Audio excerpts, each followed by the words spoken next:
Story 1 of 11. Rebel Wilson defamation trial over sexual harassment claims against co-producer Amanda Ghost.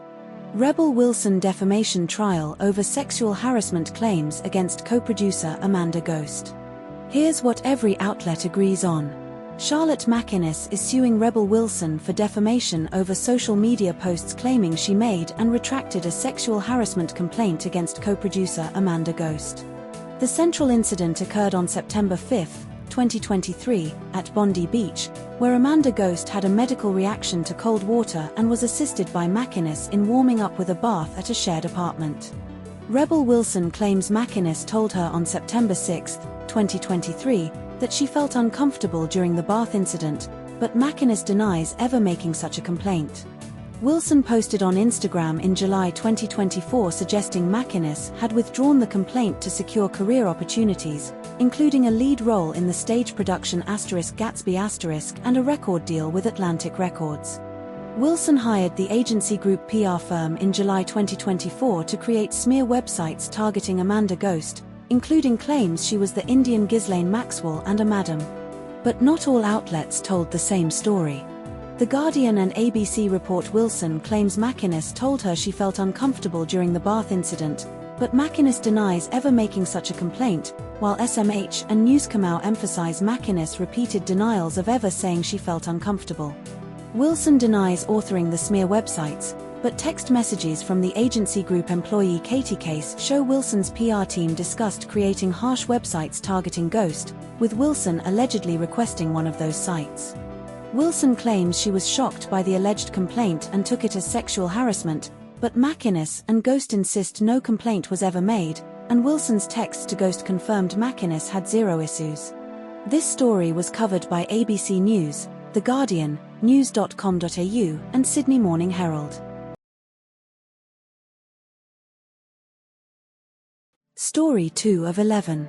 Australian ISIS-linked families attempt return from Syria amid government refusal to assist. Australian ISIS-linked families attempt return from Syria amid government refusal to assist. Here's what every outlet agrees on. 4 Australian women and 9 children, total 13, left Al-Roj camp in Syria on April 26, 2026, in coordination with Syrian security forces to attempt repatriation to Australia.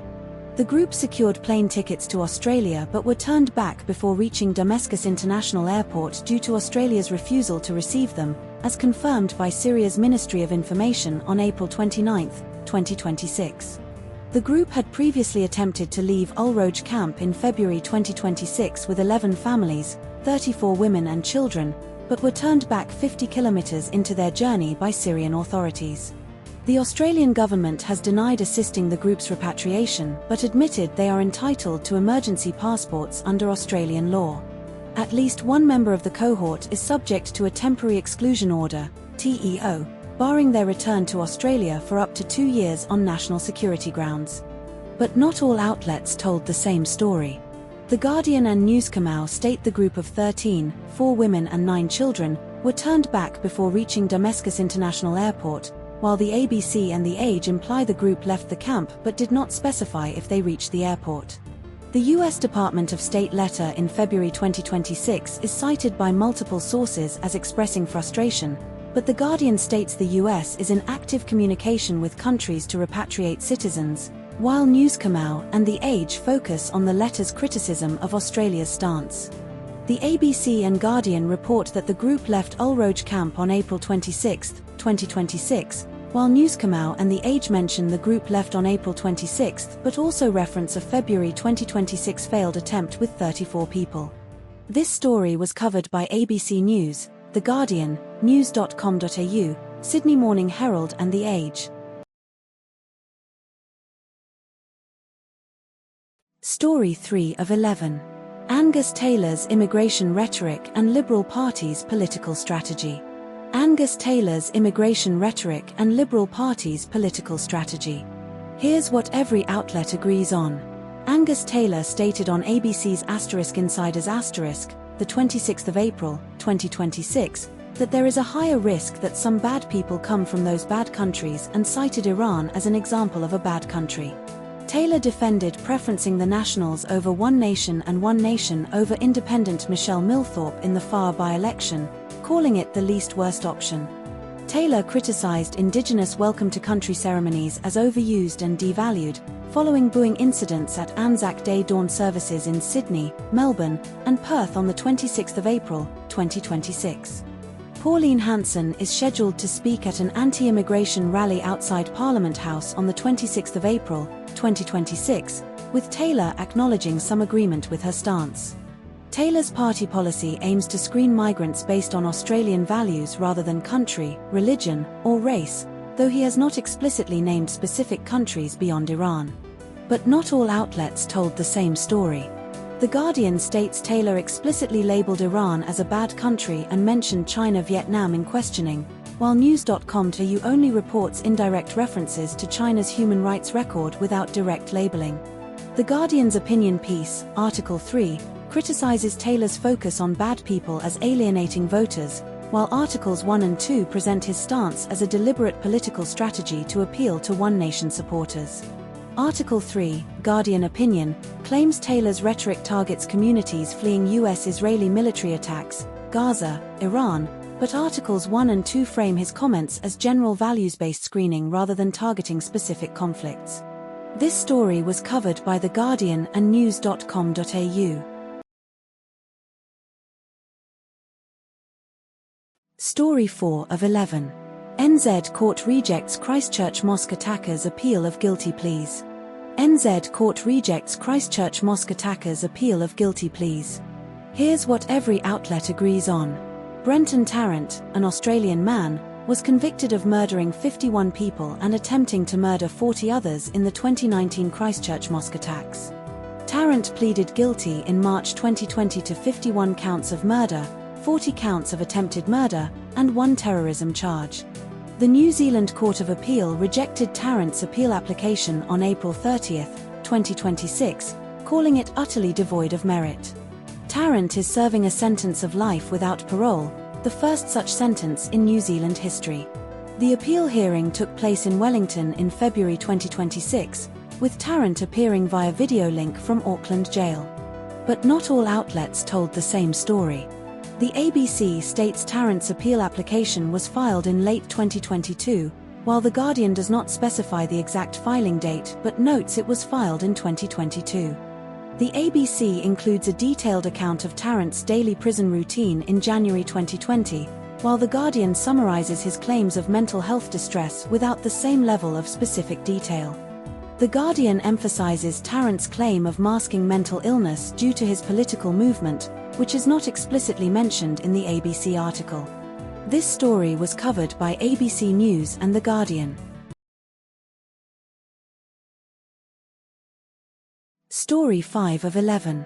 Body of missing 5-year-old Aboriginal girl found in Alice Springs, suspect sought. Body of missing 5-year-old Aboriginal girl found in Alice Springs, suspect sought. Here's what every outlet agrees on. A body believed to be that of a missing 5-year-old girl, referred to as Kumanjai Little Baby by her family, was found approximately 5 kilometers south of Old Timers Town Camp in Alice Springs on Thursday, April 30, 2026, around noon local time. The girl was last seen alive at 11:30 p.m. on Saturday, April 26, 2026, at Old Timers Town Camp, where she was holding the hand of a 47-year-old man named Jefferson Lewis. Police have issued an arrest warrant for Jefferson Lewis, who has no digital footprint, no phone, bank account, or vehicle, and is believed to be in Alice Springs, possibly with community assistance to evade capture. Lewis has a history of multiple imprisonments in the past decade for serious assaults and domestic violence-related offenses, with no prior convictions for child-related offenses. A post-mortem examination is scheduled to determine the cause of death and time of death, with a coronial process to follow. But not all outlets told the same story. The Guardian's Article 1 and Article 2 state the body was found just before noon local time on Thursday, while the SMH and the age specify around noon local time on Thursday, April 30, 2026, with no discrepancy in time but differing emphasis on precision. The ABC Live blog mentions the Chief Minister's press conference began with condolences to the mother, but The Guardian, SMH, and The Age do not explicitly state this detail in their articles. The Guardian's Article 3 and SMH The Age mention Lewis had no digital footprint, while the ABC Live blog does not explicitly repeat this detail, though it aligns with other sources' descriptions of his lack of phone, bank account, or vehicle. This story was covered by ABC News, The Guardian, SBS News, Sydney Morning Herald and The Age. Story 6 of 11. House fire kills 2 children in NSW Blue Mountains, family and community respond. House fire kills 2 children in NSW Blue Mountains, family and community respond. Here's what every outlet agrees on. 2 children, Myla Summerlee Hughes, 10, and River William Higgins, 3, died in a house fire at Lieutenant Bowen Road, Bowen Mountain, NSW, on April 29, 2026, around 2 a.m. The fire occurred on the morning the family was due to relocate to Queensland for a new life together. The father, David Higgins, and 3 children, including Sky Hughes' child, who was already interstate, escaped the fire but were hospitalized for smoke inhalation and minor burns. All were discharged by April 30, 2026. About 60 firefighters responded to the blaze, which caused structural damage and destroyed the roof. Police are investigating the fire but state it is not believed to be suspicious. But not all outlets told the same story. ABC states the family had been due to relocate to Queensland for a new life together in their new home, while Newscomau describes it as starting a new chapter of their lives without specifying the home context. This story was covered by ABC News and news.com.au. Story 7 of 11. Victorian opposition proposes $600,000 salary cap for public sector executives. Victorian opposition proposes $600,000 salary cap for public sector executives. Here's what every outlet agrees on. Liberal leader Jess Wilson announced a proposed salary cap of just under $600,000, specifically $598,000, for public sector executives if elected, aligning it with the Chief Justice of the Supreme Court's salary. The opposition claims the policy would save $20 million over the next 10 years, by 2036. The cap would apply to new hires and any renewed or renegotiated contracts for public sector executives. The Victorian Independent Remuneration Tribunal currently recommends a maximum salary of $573,328 for an administrative office head and $837,100 for a department head, e.g., Transport Department Head Jeroen Weimar. Employers can pay above tribunal-recommended bands but must seek and consider the tribunal's advice. But not all outlets told the same story. ABC states the proposed cap is just under $600,000, while The Age specifies it as $598,000, though both align with the Chief Justice's salary. ABC claims the opposition's cap would apply to new hires and any renewed or renegotiated contracts, while The Age adds it would increase in line with wages each year, which ABC does not mention. This story was covered by ABC News and The Age. Story 8 of 11. U.S. charges Mexican officials, including Sinaloa governor, over cartel ties. U.S. charges Mexican officials, including Sinaloa governor, over cartel ties. Here's what every outlet agrees on. The U.S. Department of Justice charged Sinaloa Governor Ruben Rocha Moya and 9 other current former Mexican officials with drug trafficking offenses on April 30, 2026. The 10 charged officials are current former government or law enforcement officials in Sinaloa, including Rocha Moya, who has been governor since November 2021. Charges against Rocha Moya include narcotics importation conspiracy, possession of machine guns, destructive devices, and another conspiracy count. The Sinaloa cartel is alleged to have helped Rocha Moya win the 2021 election by intimidating political rivals and offering protection in exchange for support. The U.S. has requested extradition for the 10 charged officials, and Mexico's foreign ministry stated it received extradition requests but will evaluate evidence through the Attorney General's office. But not all outlets told the same story. The Guardian states the Mexican government transferred roughly 100 high-level cartel operatives to U.S. prisons, while ABC does not mention this specific number or action. The Guardian notes the Mexican military killed El Mencho and arrested Audias Flores in the last 2 months, but ABC does not specify a timeline for these events. This story was covered by ABC News and The Guardian. Story 9 of 11. Megan Wilding's play * game. Set. Match. * premieres at Malthouse Theatre, exploring race, trauma, and revenge. Megan Wilding's play * game. Set. Match. * premieres at Malthouse Theatre, exploring race, trauma, and revenge. Here's what every outlet agrees on. Megan Wilding is the writer and star of * game. Set. Match. A play premiering at Malthouse Theatre, Melbourne, from May 1 to 23, 2026.